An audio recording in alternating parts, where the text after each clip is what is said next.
Hello everyone, welcome back to my channel. मेरा नाम है आशीष चौधरी और आज हम बात करेंगे यूएस चाइना ट्रेड वॉर में जो शुरुआत हो चुका है ऑलरेडी। यूएस ने पहला टैरिफ लगाया और अब चाइना भी लगा रहा है। तो ये वीडियो में हम जानेंगे कि इसका असर ग्लोबल इकोनॉमी में क्या हो सकता है, स्टॉक मार्केट में क्या हो सकता है और स्पेशली इंडियन मार्केट में, इंडियन इकोनॉमी में इसका फ़र्क क्या पड़ सकता है। तो अगर आप इन्वेस्टर हो और आप स्टॉक मार्केट में बहुत इंटरेस्टेड रहते हो जानने के लिए क्या हो सकता है, तो ये चैनल को सब्सक्राइब करना ना भूलिए, क्योंकि मैं इसमें related everything to the finance, to the stock market, मैं ये चैनल में सब कवर करता हूँ। तो जस्ट जंप इन। ओके, तो सबसे पहली बात इंडिया और चाइना ट्रेड वॉर की बात करते हैं, जो ऑलरेडी 2018 में शुरुआत हो चुकी थी, जब ट्रम्प भी वो टाइम पे यूएसए का प्रेसिडेंट था।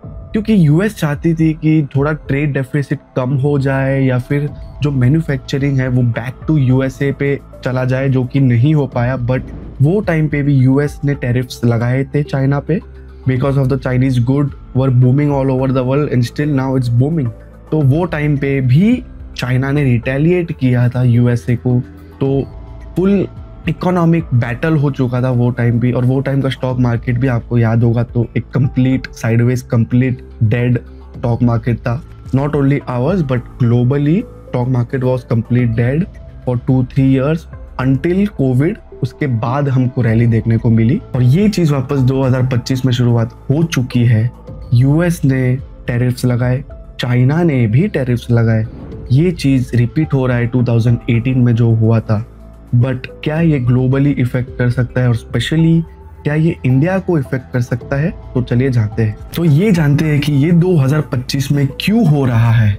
यूएसए के पास एक मैसिव डेट है जो मैच्योर हो रहा है ये इस 2 साल में, आने वाले 2 साल में, जो उनको रीफाइनेंस करना पड़ेगा और उसके लिए उनको इंटरेस्ट रेट भरना पड़ता है। अभी के लिए उसका इंटरेस्ट रेट बहुत ही हाई है, तो उनको 1 ट्रिलियन के ऊपर, 1 साल का मैं बता रहा हूँ, ट्रिलियन के ऊपर उनको इंटरेस्ट पे करना पड़ेगा।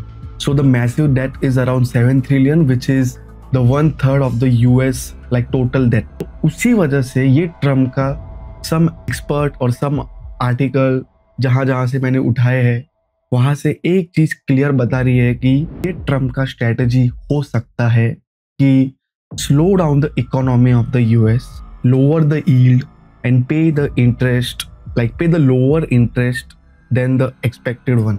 वो चाहता है कि ग्लोबली में थोड़ा ट्रेड वॉर हो जाए, थोड़ा कुछ कर लूँ मैं वैसे कि थोड़ा ग्लोबल इकोनॉमी स्लो हो जाए। उसके वजह से ग्लोबल इकोनॉमी स्लो हो जाएगा तो जो यील्ड होता है, बॉन्ड्स का जो यील्ड होता है वो भी थोड़ा लो हो जाएगा। उसमें जो उनको इंटरेस्ट पे करना होता है वो भी कम हो जाएगा, तो उनको ज़्यादा लोड नहीं आएगा यूएसए को। तो ये सारे आर्टिकल्स पढ़ के, रिसर्च करके ये थियोरी आ रहा है, या फिर ये सच है या फिर कुछ और है, we don't know. But it is clear कि जो मैसिव डेट है वो क्लियर करना है, वो रीफाइनेंस करना है ये साल में, और उसी का ये क्रियाक्रम हो सकता है।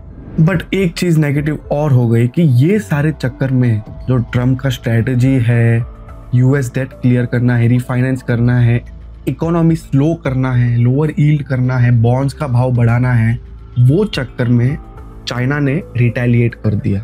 चाइना ने रिटेलिएट किया, वो सीन में सारे इलेक्ट्रॉनिक्स, कैपिटल गुड्स, जितने भी मैन्युफैक्चरिंग जो चाइना से एक्सपोर्ट होते हैं वो सारे महंगे हो गए यूएसए के लिए।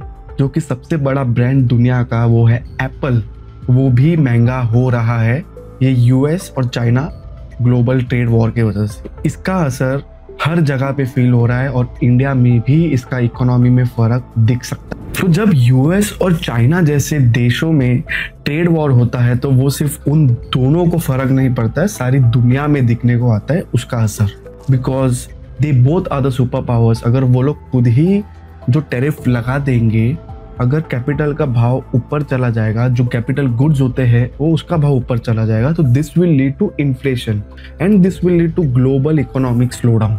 और अगर चाइना रिटेलिएट कर सकता है तो यूरोप जैसी कंट्रीज भी रिटेलिएट कर सकती है यूएसए में। एक रिपोर्ट ने बताया है कि moderate trade war 0.1% global GDP growth में फर्क ला सकता है। भले ये सुनने के लिए बहुत ही लिमिटेड होगा कि बहुत ही मतलब कुछ ना फर्क पड़े वैसा होगा, बट जब ऑलरेडी इकोनॉमी फ्रेजाइल मोड में है तो छोटा छोटा भी फर्क पड़ सकता है और ऑलरेडी स्टॉक मार्केट में बहुत वॉलेटिलिटी हमको देखने को मिल रही है। तो चलिए मुद्दे की बात में आते हैं जो आप सब इतने टाइम से रुके हुए हो कि इंडिया में इसका असर क्या पड़ सकता है। देखिए, इंडिया का हिस्ट्री रहा है कि जब जब ग्लोबल ट्रेड वॉर हुए हैं, India most of the time side में बैठी रही है, बिकॉज वो ऑलरेडी यूएसए को हाई टैरिफ्स लगाते हैं तो उनको इतना इंटरेस्ट नहीं आएगा कि वापस और रिटेलिएट मोड पे जाए। और हिस्ट्री भी बता रहा है कि India stayed out of the global trade war normally most of the time. But इसका असर ग्लोबल इकोनॉमी में तो फर्क पड़ेगा, उसमें इंडिया को भी फर्क पड़ेगा। बिकॉज जैसे कि आप देख सकते हो कि अगर यूएस चाइना में ट्रेड वॉर हो रहा है तो हमारा जो एक्सपोर्ट है, क्योंकि मोस्टली आईटी फार्मा की भी हमको धमकी मिल गई है ट्रम्प से, तो अगर वो हुआ तो फार्मा को फर्क पड़ेगा, आईटी को फर्क पड़ेगा, ऑटो को फर्क पड़ रहा है एंड केमिकल को भी फर्क पड़ सकता है। और अगर आप डेटा देख लोगे, रिसेंट डेटा, तो ऑलरेडी आईटी, ऑटो सारे नीचे ही गिर रहे हैं। तो ये उसी का रीज़न है क्योंकि एक्सपोर्ट्स बढ़ गए हैं हमारे लिए बाहर बेचने को, तो ये वो एक रीज़न है।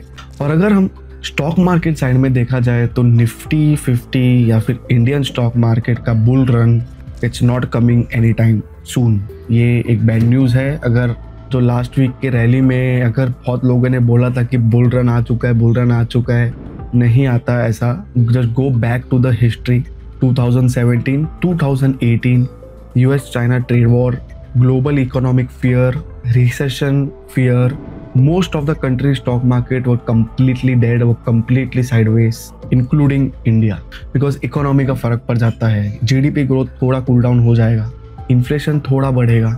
ये सारे चीज़ में निफ्टी 50 या फिर स्टॉक मार्केट को आप बुल मार्केट का नाम नहीं दे सकते। ये साल तो बिल्कुल नहीं आएगा। तो मैं चाहता हूँ कि अगर आप इन्वेस्टर हो तो शॉर्ट टर्म गेन्स तो भूल ही जाइए और पहली बात पैनिक होना थोड़ा कम कर दीजिए, ठीक है। आप इन्वेस्टर हो, अगर आपका स्टॉक अच्छा है, आपका बिजनेस अच्छा है, आपने जिस स्टॉक को चूज किया है वो बहुत ही बढ़िया है, फंडामेंटल बहुत ही बढ़िया है, ये इससे डरने की जरूरत नहीं। उल्टा आपको अपॉर्चुनिटी मिला जाएगा कि और ऐड करने को बाद में जब और गिरेगा मार्केट, ठीक है। स्टॉक अच्छा होना चाहिए, फंडामेंटली बहुत स्ट्रॉन्ग होना चाहिए, ओके। और आप देखा जाओगे तो छोटे मोटे सेक्टर्स, प्लास्टिक, कॉटन्स, वो सारे छोटे मोटे सेक्टर को इसमें अच्छा मोमेंटम देखने को मिला है। ये ग्लोबल वॉर में लास्ट टाइम पे देखने को मिला था, ये टाइम भी हो सकता है। तो आप ये सब में ध्यान रख सकते हो, थोड़ा डाइवर्सिफिकेशन में ध्यान दो। अभी गोल्ड भी आपको संभाल के रहना है। Gold almost mega bull run में था, इतने साल का 2-3 साल का मेगा बुल रन था। अभी थोड़ा थक सकता है, थोड़ा स्लो हो सकता है। हमको चार्ट में भी इसका कंफर्मेशन देखने को मिल रहा है। थोड़ा संभाल के रहिए। Short term trader, swing trader दूर रहिए, ज़्यादा कुछ फोकस ना करिए। इंडिया का हिस्ट्री है ग्लोबल ट्रेड वॉर में इन्वॉल्व नहीं करेगा, हमको वॉलेटिलिटी देखने को मिल सकता है, बुल रन तो नहीं आएगा। तो ये सपना लेना आप भूल जाइए। लॉन्ग टर्म इन्वेस्टर हो तो अच्छे बिजनेस में थोड़ा थोड़ा पैसा डालना शुरू कर दीजिए, फंडामेंटल चेक करिएगा ज़रूर। तो यही रहा आज का वीडियो। क्या लगता है आपको, क्या हो सकता है आने वाले कुछ महीनों में इंडिया के साथ, यूएसए के साथ, चाइना के साथ? Don't forget to comment down below and subscribe to my channel for more economic and stock market update. Thank you.